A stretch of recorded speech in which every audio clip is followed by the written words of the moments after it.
اسلامی تاریخ میں اگر کسی دور کو عدل و انصاف، سادگی، دیانتداری اور فلاحی ریاست کی کامل مثال کہا جائے تو وہ بلا شبہ حضرت عمر بن خطاب رضی اللہ عنہ کا دور حکومت ہے۔ آپ رضی اللہ عنہ کا نام سنتے ہی ذہن میں ایک ایسا حکمران آتا ہے جو راتوں کو گلیوں میں گشت کرتا تھا، جس کے کپڑوں پر پیوند ہوتے تھے اور جس کی عدالت میں خلیفہ اور عام شہری برابر کھڑے ہوتے تھے۔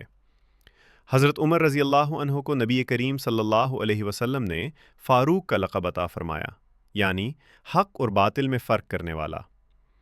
آپ رضی اللہ عنہ کا دور خلافت اسلامی تاریخ کا وہ سنہری باب ہے جس پر آج بھی دنیا کی بڑی بڑی ریاستیں رشک کرتی ہیں۔ حضرت عمر رضی اللہ عنہ ابتداء میں اسلام کے سخت مخالف تھے، لیکن اللہ تعالیٰ کو کچھ اور ہی منظور تھا۔ جب آپ رضی اللہ عنہ نے سورہ طٰہٰ کی آیات سنے تو دل نرم ہو گیا، اور وہی عمر رضی اللہ عنہ جو اسلام مٹانے نکلے تھے، اسلام کی مضبوط دیوار بن گئے۔ اسلام قبول کرنے کے بعد حضرت عمر رضی اللہ عنہ نے کھل کر اسلام کا اعلان کیا۔ یہ وہ وقت تھا جب مسلمانوں کو پہلی بار حرم میں علانیہ نماز پڑھنے کی ہمت ملی۔ حضرت ابوبکر صدیق رضی اللہ عنہ کی وفات کے بعد 13 ہجری میں حضرت عمر رضی اللہ عنہ خلیفہ منتخب ہوئے۔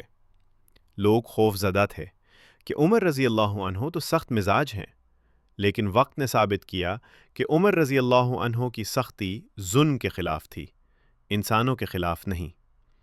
آپ رضی اللہ عنہ نے خلافت سنبھالتے ہی فرمایا، اگر میں سیدھے راستے پر رہوں تو میری مدد کرنا، اور اگر ٹیڑھا ہو جاؤں تو مجھے درست کر دینا۔ حضرت عمر رضی اللہ عنہ کی زندگی سادگی کی اعلیٰ مثال تھی۔ لباس پر پیوند سادہ، کھانا نہ محل نہ محافظ، عام لوگوں جیسا رہن سہن۔ ایک مرتبہ روم کے سفیر نے مدینہ آ کر پوچھا، عمر کہاں ہے؟ لوگوں نے بتایا، درخت کے نیچے سو رہے ہیں۔ سفیر حیران ہو کر بولا، تم نے عدل کیا اس لیے بے خوف سو رہے ہو۔ عدل و انصاف کا نظام حضرت عمر رضی اللہ عنہ کا دور عدل کی معراج تھا۔ خلیفہ بھی قانون کے تابع، گورنر بھی جواب دہ، عام شہری بھی محفوظ۔ آپ رضی اللہ عنہ نے قاضیوں کو مکمل آزادی دی، حتیٰ کہ ایک یہودی نے خلیفہ وقت کے خلاف مقدمہ دائر کیا اور قاضی نے حضرت عمر رضی اللہ عنہ کے خلاف فیصلہ دیا، جسے آپ رضی اللہ عنہ نے فوراً قبول کیا۔ فلاحی ریاست کی بنیاد حضرت عمر رضی اللہ عنہ نے وہ نظام قائم کیا جسے آج ویلفیئر اسٹیٹ کہا جاتا ہے۔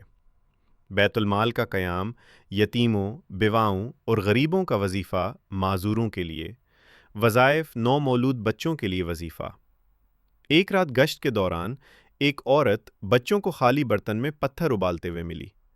حضرت عمر رضی اللہ عنہ فوراً بیت المال گئے، آٹا اور گھی خود اپنی پیٹھ پر لاد کر لائے۔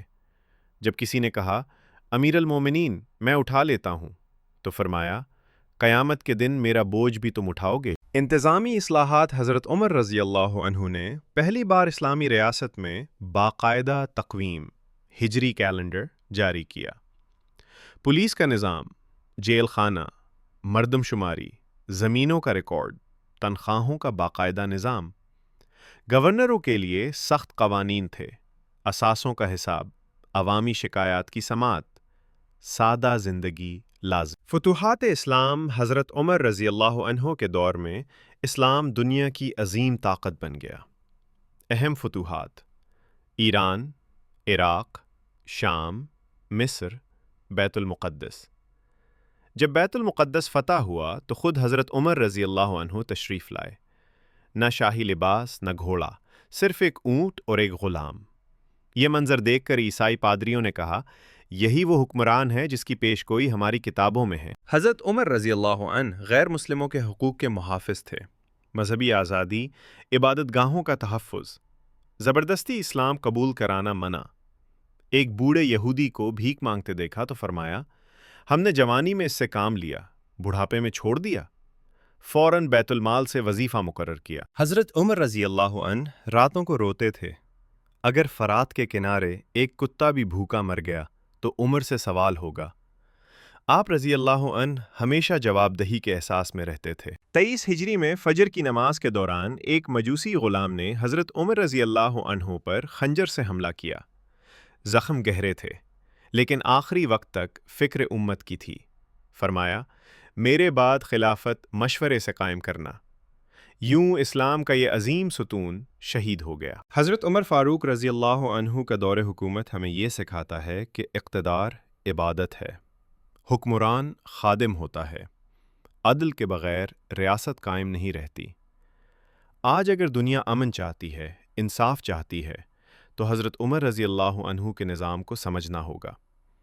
یہی وہ دور ہے جس نے تاریخ بدل دی۔